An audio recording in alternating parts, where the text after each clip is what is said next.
December 7th, 1943. A closed-door meeting in Cairo. Three men decide the fate of the European invasion: Roosevelt, Churchill, their top generals. One name dominates the conversation: George Patton, the most feared commander in the American army, the man who shattered Rommel's Afrika Korps, the general whose Third Army would soon rip through France faster than the Wehrmacht's own blitzkrieg. And they're about to ensure he never commands the invasion. Not because he can't fight, because he can't stop fighting. This is the story of the most brilliant tactical mind in American military history. The general who could have ended the war 6 months earlier, and the political decision that condemned thousands of American soldiers to die in battles that should never have been fought. Spring 1943, North Africa. The American Second Corps is bleeding out at Kasserine Pass. German panzers have just torn through 2 American divisions like paper. Over 6,000 American casualties in 4 days. Tank battalions were wiped out. Artillery batteries overrun. Young soldiers who'd never seen combat are now scattered across the Tunisian desert. Eisenhower needs someone to fix this disaster. He calls Patton. Within 48 hours, everything changes.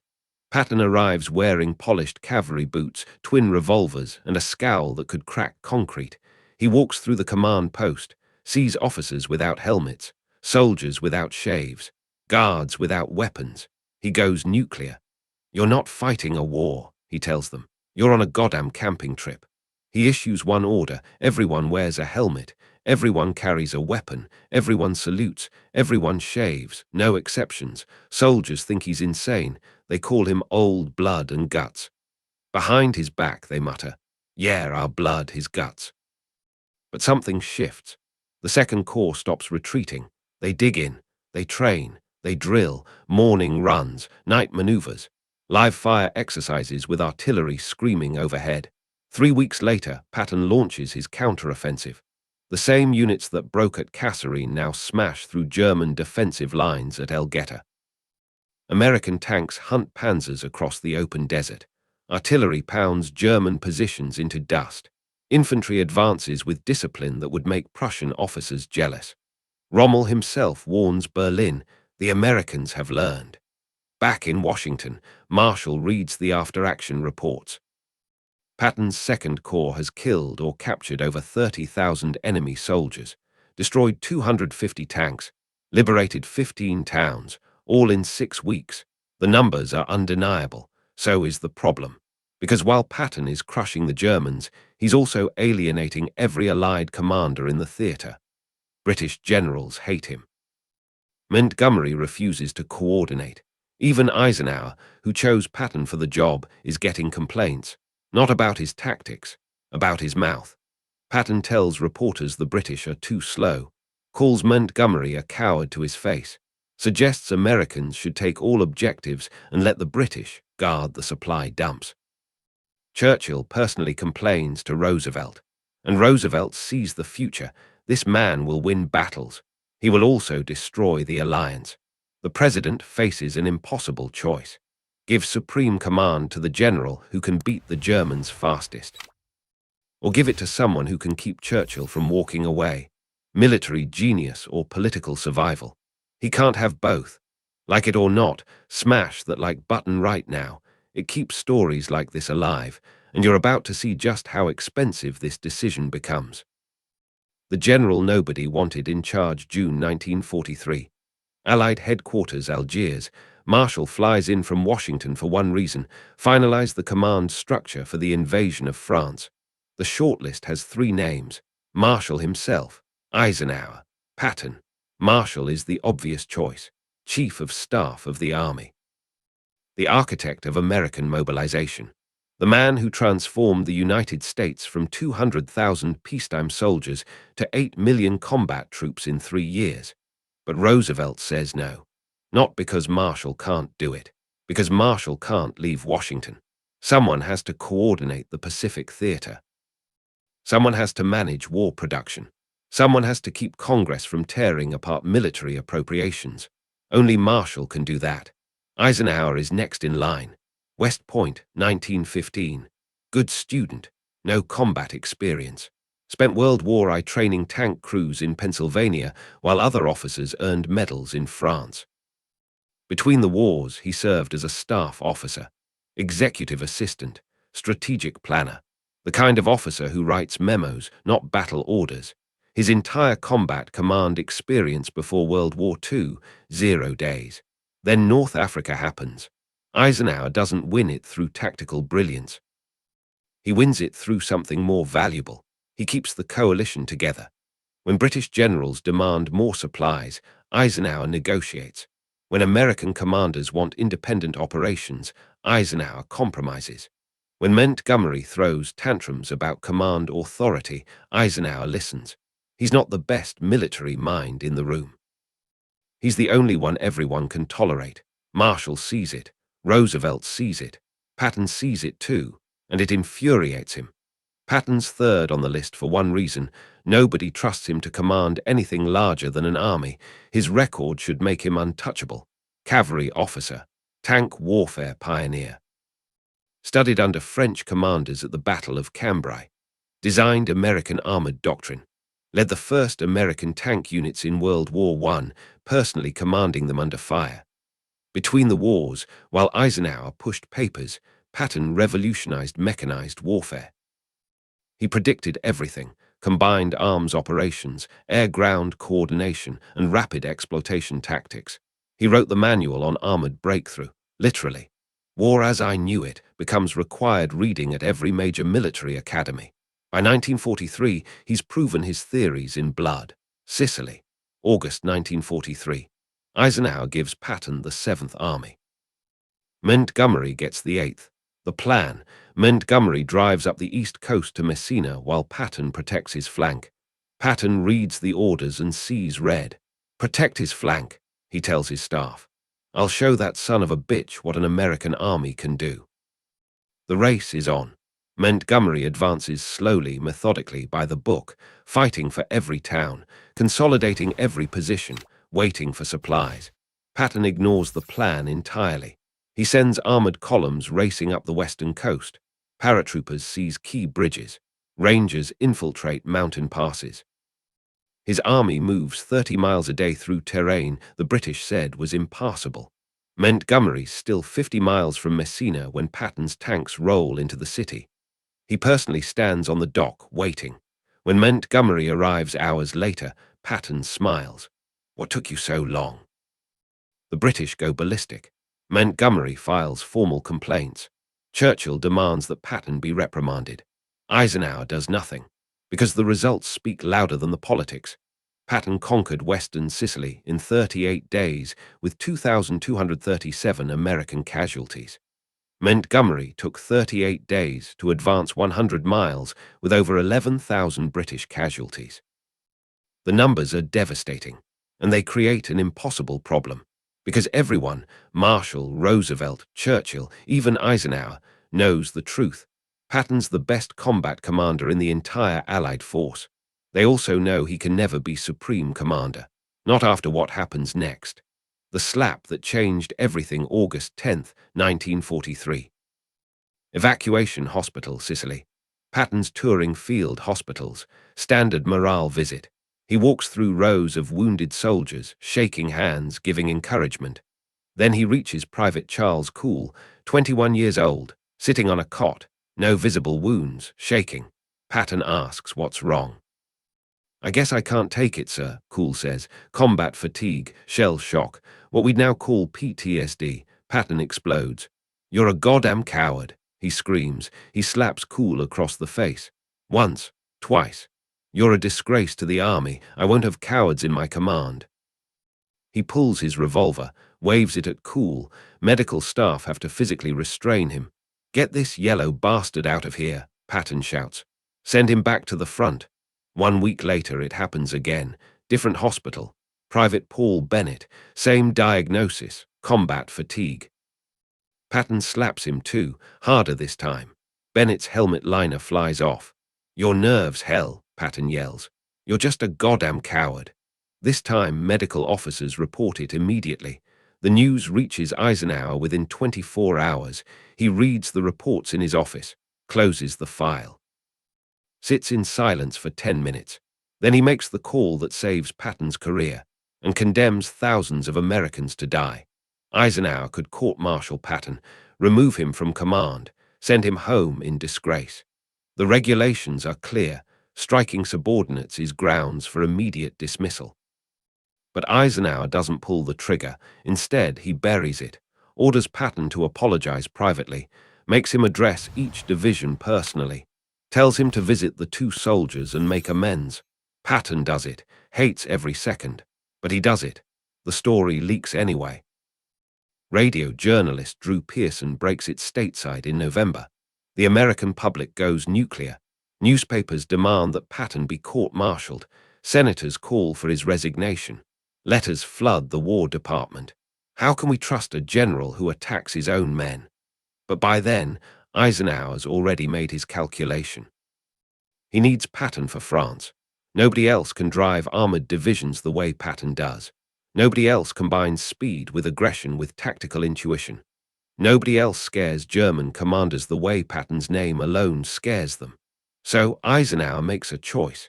Keep Patton, but never, ever give him supreme command. Patton will lead the Third Army in France. He'll have tactical independence. He'll get the resources he needs.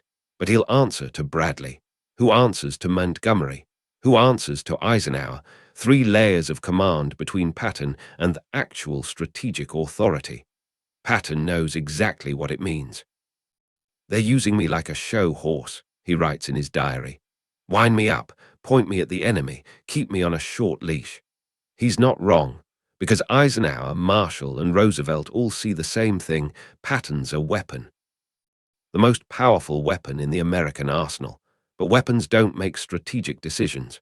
Weapons don't manage coalitions. Weapons don't negotiate with Churchill. Patton's tactical genius has just become his strategic ceiling. And that ceiling is about to cost thousands of American lives. The invasion everyone feared June 6, 1944. D-Day, Patton's not there. While the largest amphibious invasion in human history crashes onto Normandy's beaches, Patton sits in England commanding a phantom army. Operation Fortitude, an elaborate deception. The Germans believe Patton will lead the real invasion at Calais. They've positioned 15 divisions to stop him. Keep them there through fake radio traffic, dummy tanks, and the most dangerous weapon in the Allied arsenal, Patton's reputation. Hitler himself says, "Where Patton goes, the real attack follows." So Patton waits. He tours fake installations, inspects inflatable tanks, gives speeches to imaginary divisions. All while American soldiers bled out on Omaha Beach. He watches the reports come in, reads casualty figures, studies tactical maps, and he knows, absolutely knows, he could break the German line in 48 hours if they just let him land. But that's not the plan.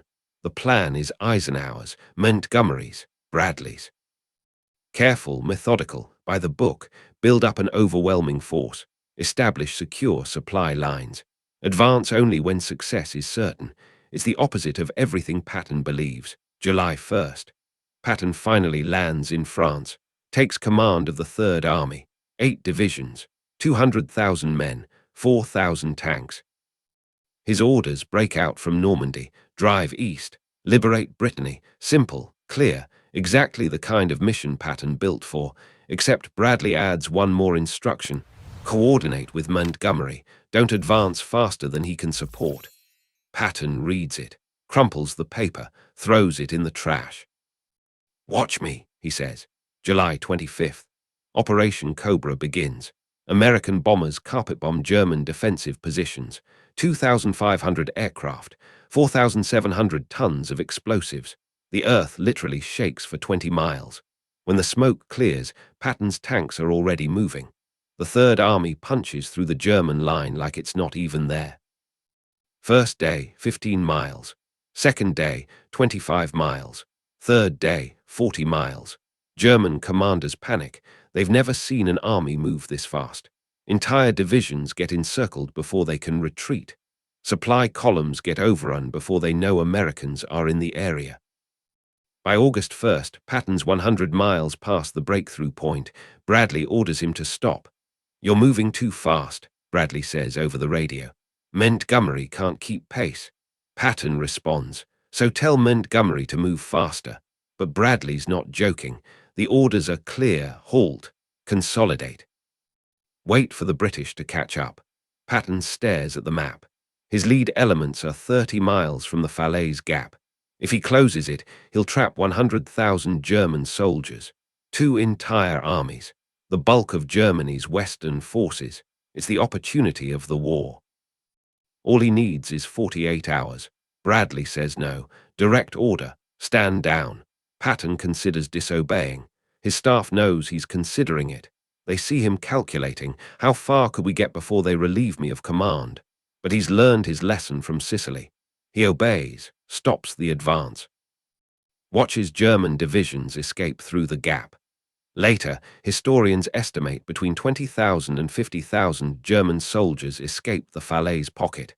Soldiers who will regroup, rearm, fight again. Soldiers who will kill Americans at the Huachen Forest, at the Battle of the Bulge, at Remagen. All because Patton had to wait for Montgomery. August 15th. Patton's unleashed again. This time nobody can stop him. He drives the Third Army across France like a hurricane. Paris falls. Reims, Verdun, Metz. In 26 days, the Third Army advances 400 miles, liberates 40,000 square miles of French territory, captures 65,000 German prisoners. German commanders send frantic reports to Berlin. Patton's broken through. We can't stop him. Request permission to retreat east of the Rhine. Hitler refuses, orders them to hold. By September 1st, Patton's tanks are at the German border. His forward scouts report, Siegfried Line defenses are incomplete, German units are disorganized, supply lines are shattered, the road to the Rhine is open. Patton sends an urgent message to Bradley. Give me 400,000 gallons of gasoline. I'll be in Germany in 2 days. The answer comes back, negative. Not from Bradley, from Eisenhower. The fuel's going to Montgomery instead. The bridge too far. September 5th, 1944. Eisenhower's headquarters. The Supreme Commander faces another impossible choice. 2 armies, 2 commanders, 1 supply line. Patton's at the German border, Montgomery's in Belgium. Both need fuel, ammunition, and reinforcements. There's only enough for one. Eisenhower chose Montgomery, not because Montgomery's in a better position, because Montgomery's British, and Churchill's breathing down Eisenhower's neck. When will we see British victories? The political pressure is crushing.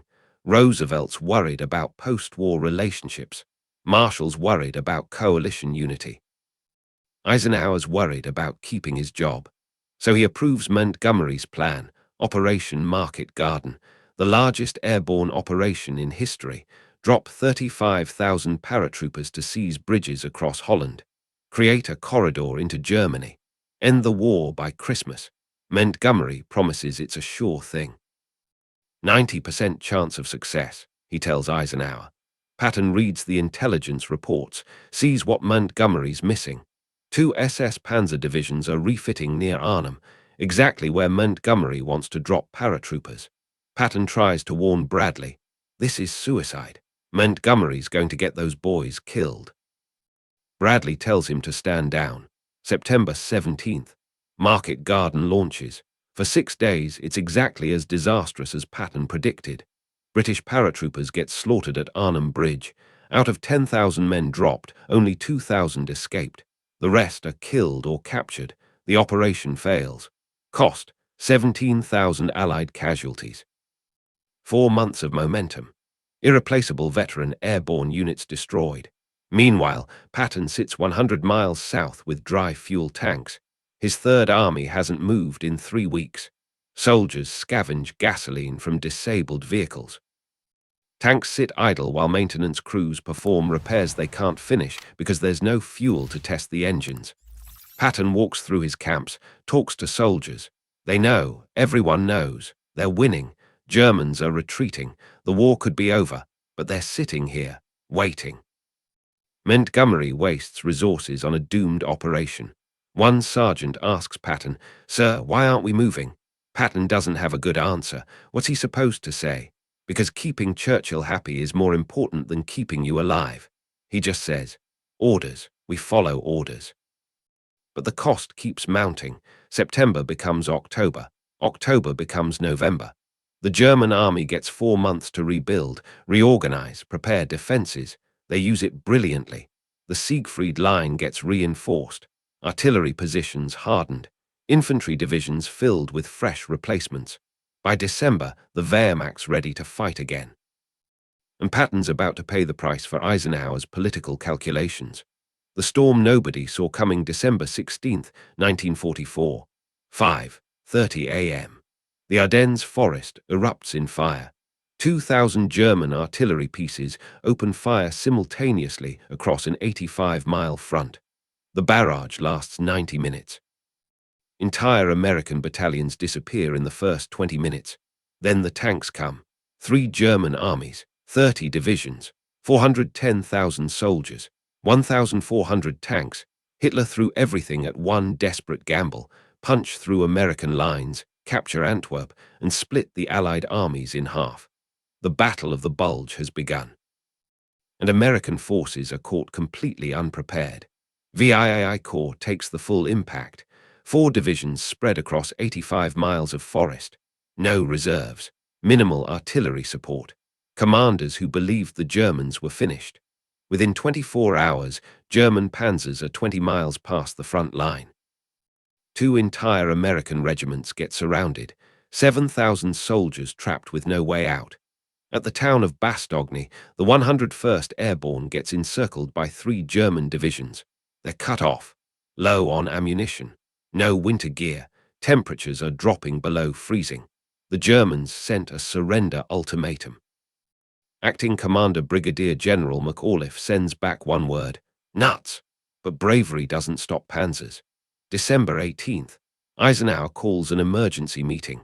Every major commander in the theater, Bradley, Montgomery, Patton, others, they gather around a map table, study the German breakthrough. The situation's catastrophic. 2 American divisions destroyed. 20,000 casualties in 48 hours. The Germans are advancing 5 miles per day. Eisenhower asks, "What can we do?"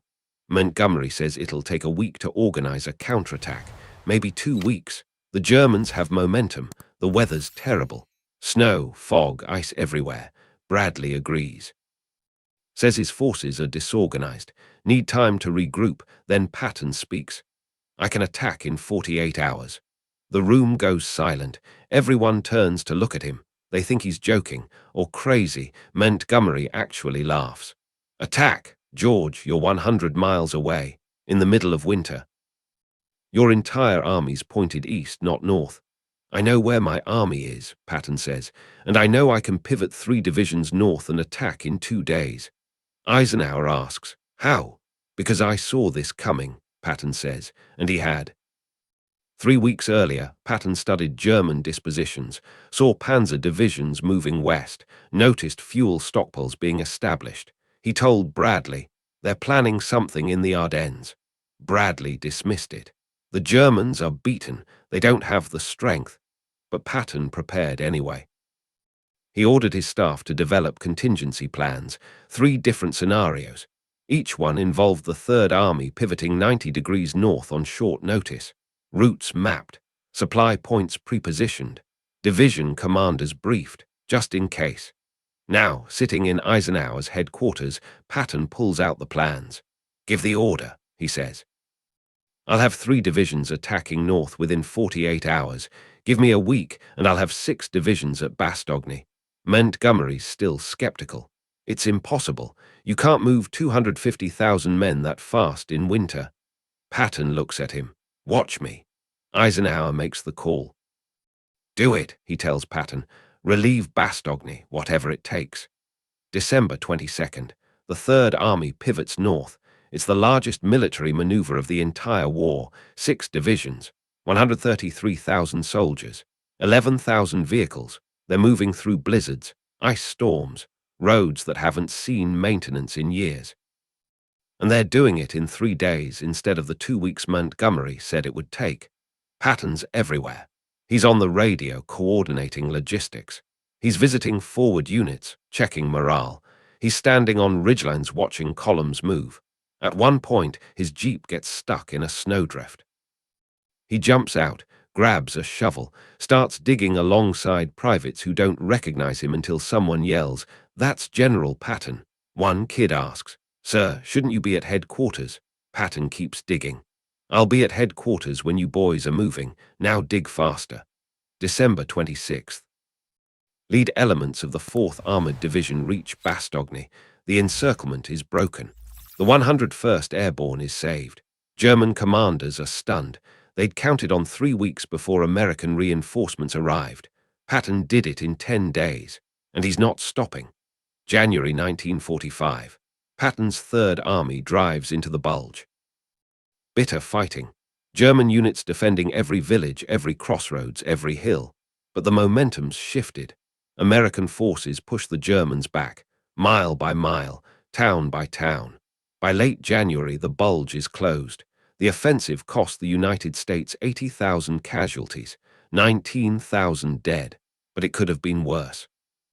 If Patton hadn't moved when he did, the entire VII Corps might have been destroyed. Bastogne would have fallen. The Germans might have reached the Meuse River.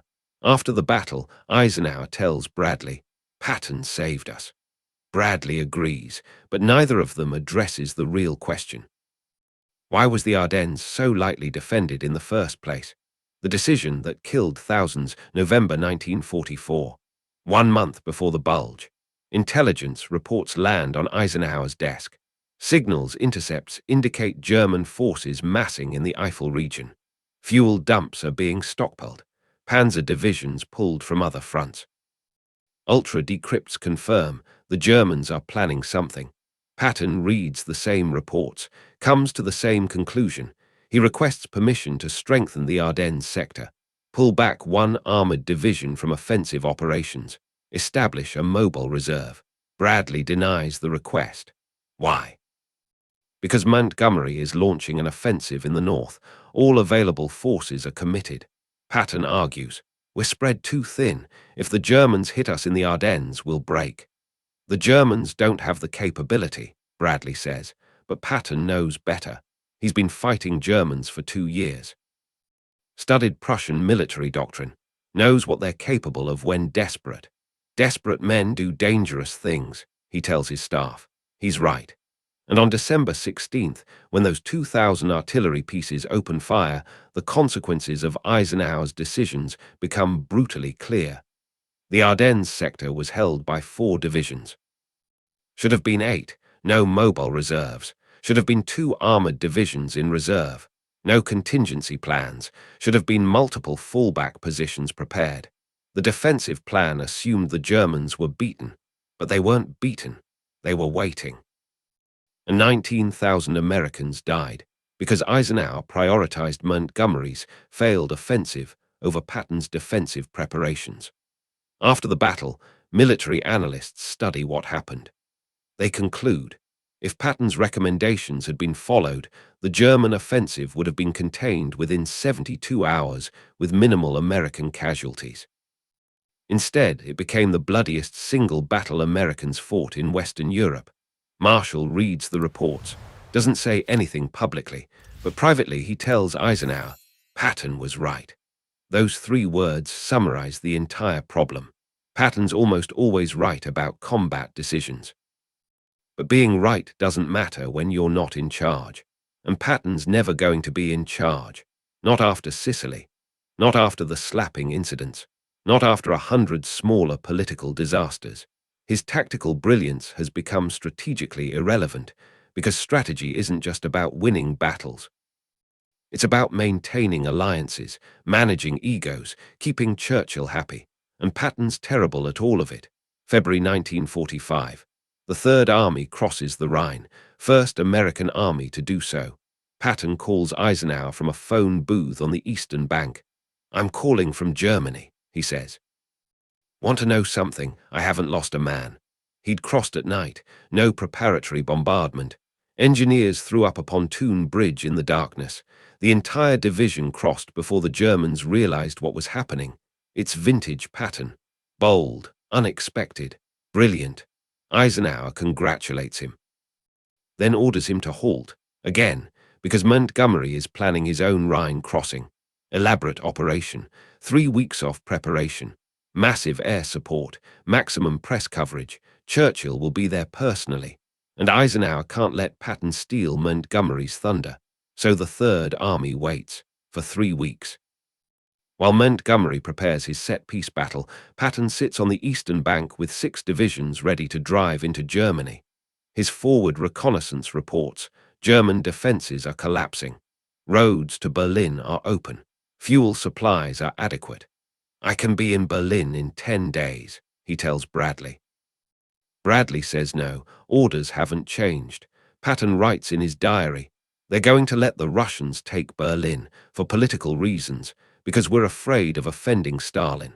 He's right about that too. The city that should have been American March 1945, Allied headquarters. Eisenhower makes a decision that will shape the next 50 years. He orders all Allied armies to stop at the Elbe River, 60 miles west of Berlin. The Soviet army will take the German capital. Patton goes ballistic. "Berlin matters," he argues. "Whoever holds Berlin controls Germany. Whoever controls Germany controls Europe. If we let Stalin take Berlin, we'll regret it for decades." Eisenhower disagrees, says Berlin has no strategic value, says American lives shouldn't be wasted on a symbolic target. But it's not about strategy, it's about politics. Roosevelt, Churchill, and Stalin agreed at Yalta. Europe will be divided into occupation zones. The Soviet zone includes Berlin. Taking Berlin means violating that agreement, means risking Soviet cooperation, means potentially creating a rift in the alliance right before the final victory. Eisenhower chose alliance over advantage. Orders stand, stop at the Elbe, let the Soviets take Berlin. Patton considers disobeying. His tanks are 200 miles from Berlin. Germans are surrendering in droves. Roads are open. He could be there in a week. But he knows what happens if he disobeys direct orders from the Supreme Commander. Court-martial, disgrace, end of career, so he stops. April 16th. The Soviet army launches its assault on Berlin.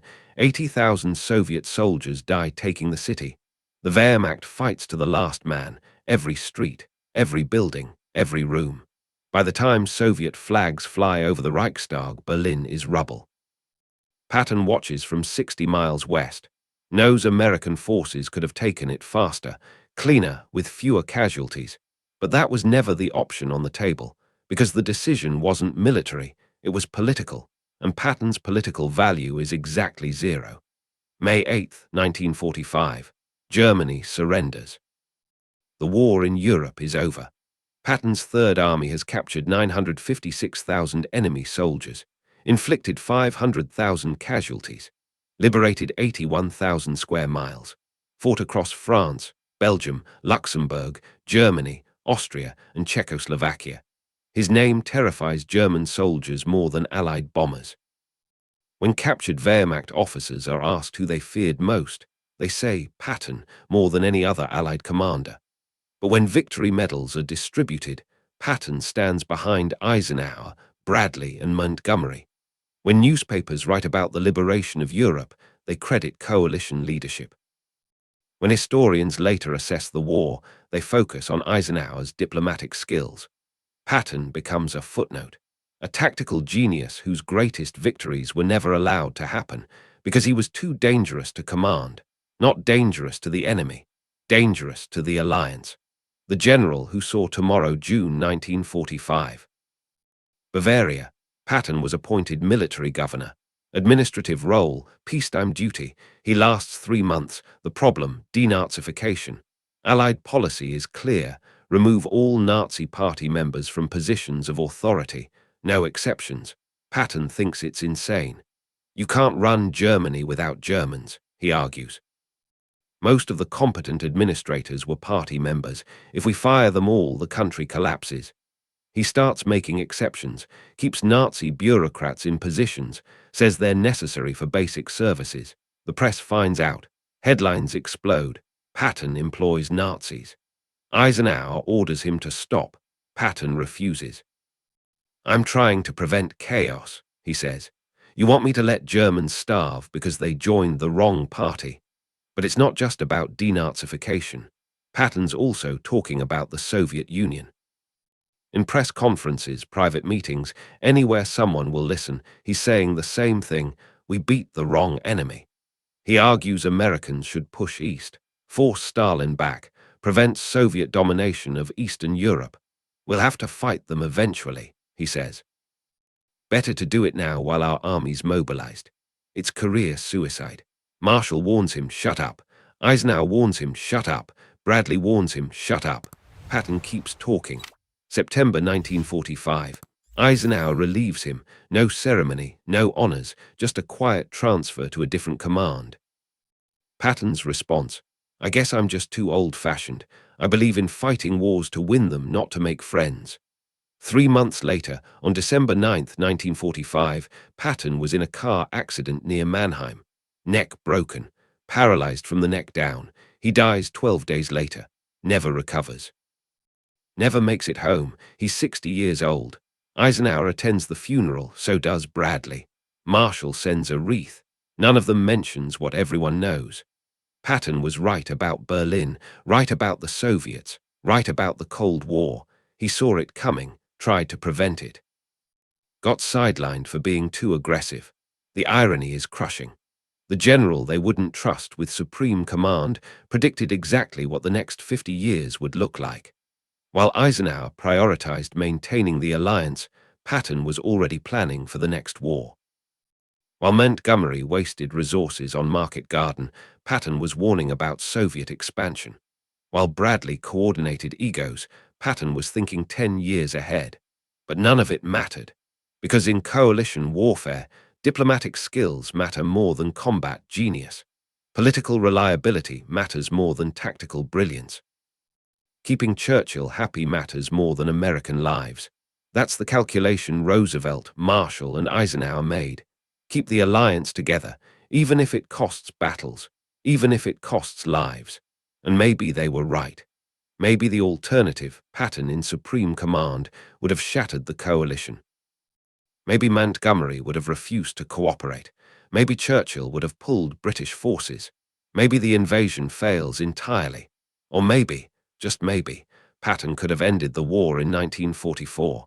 Maybe 19,000 Americans don't die in the Bulge. Maybe 80,000 don't die taking Berlin.